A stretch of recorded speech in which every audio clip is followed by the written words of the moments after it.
পুরোনো দিনের একটা রান্না দেখাবো। এটাকে স্টিমার চিকেন বলে। এখানে আদা রসুন কাঁচামরিচ ছেঁচে নিব, সাথে কিছু চিংড়ি মাছ ছেঁচে নিয়েছি। এখানে পাতিলে একটু ঘি দিয়ে দিয়েছি।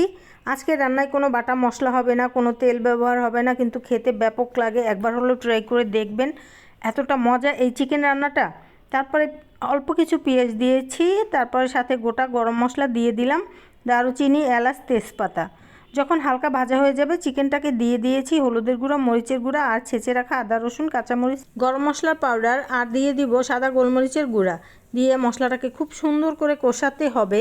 তারপরে আর একটু ঘি অ্যাড করে আমি ঢাকনা দিয়ে ঢেকে খুব ভালোভাবে কষিয়ে নিব, সাথে চিংড়ি মাছগুলো দিয়ে কষাবো।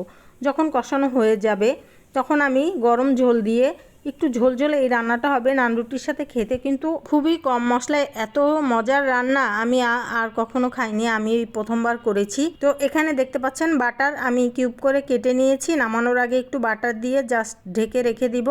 তারপর গরম গরম নান রুটির সাথে। বাসায় মেহমান আসলে এই রেসিপিটা একবার হলে বানিয়ে দিবেন, আপনার প্রশংসা করতে বাধ্য হবে। ভালো থাকবেন সবাই, আমার পাশে থাকবেন। আল্লাহ হাফেজ।